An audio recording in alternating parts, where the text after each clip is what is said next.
Let's understand magnifying glass in this video. By the end of this video, you will be completely clear about the poem's meaning, its key images, and how to answer exam questions on it. Today we'll look at the poet, walk through each stanza, explore the big ideas, and finish with simple exam tips you can use right away. First, a quick note about the poet.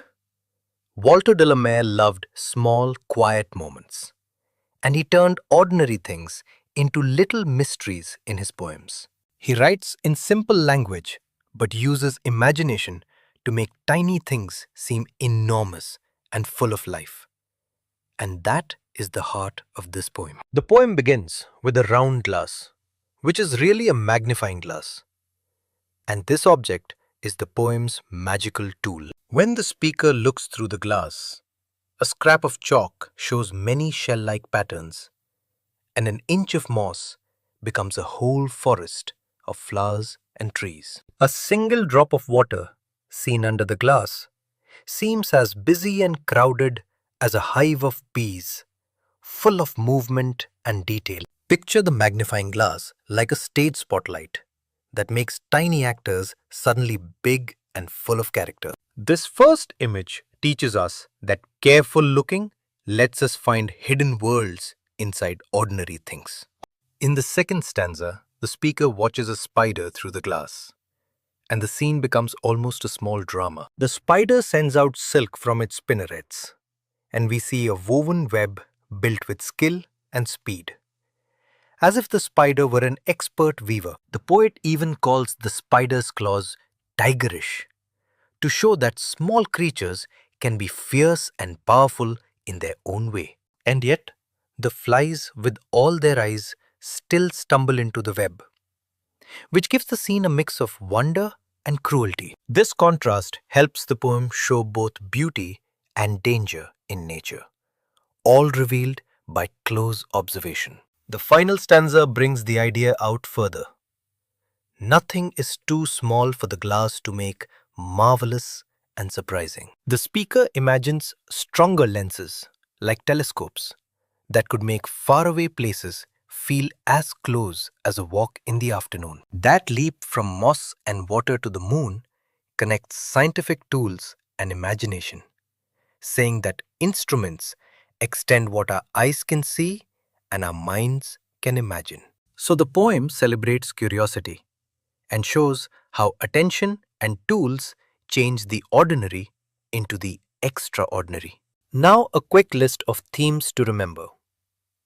Curiosity and observation, magic in the everyday, science meeting imagination, and nature's hidden wonders. Those themes are short phrases you can easily write in an exam answer and link to the poem's lines as proof. A few powerful images to remember are a forest in a piece of moss, a hive of bees in a drop of water, and the spider with its spinnerets. Keep the words myriad, deft, spinnerets, and marvelous in mind.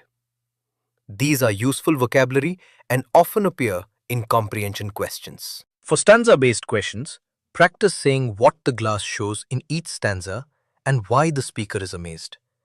This clear structure scores well in exams. This concept is very important for your literature exams because teachers often ask for the poet's technique and one or two key images as examples. Questions from this poem commonly test imagery, theme, and simple language explanation.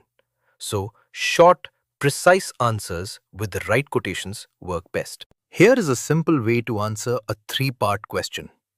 Name the tool, list two images it reveals, and state the poem's main message in one sentence. For example, the round glass is a magnifying glass. It shows a forest in moss and a hive in a drop of water. The message is that close observation reveals wonder. Try to write such answers in your own words and underline one line from the poem as evidence to get full marks. Also, when you see words like myriad or deft in a question, give a short meaning and show how the word fits the image it describes. A quick tip for memorizing. Link images to simple everyday objects, chalk, moss, water, spider, and tell a tiny story to yourself about each. For instance, imagine a toy forest inside moss or tiny bees dancing in a water droplet.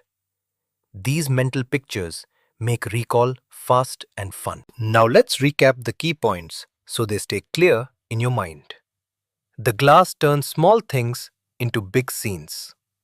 The spider scene shows skill and danger. And the telescope idea stretches imagination. Remember the themes: curiosity, magic in the ordinary, the friendship between science and imagination, and respect for nature's small wonders. Remember also the exam moves. Quote one image, explain in one line, and relate that explanation to a theme for a compact, high-scoring answer. You can do this. Practice the stanza structure once or twice, and you will find the poem easy to explain under time pressure. If you enjoyed this, revisit the poem and read it aloud while looking at small things around you. The glass in the poem becomes real when you try it. For more clear, exam-focused explanations and practice questions on poems like this, continue learning with EduRev, where you get short notes and quick tests designed for fast revision.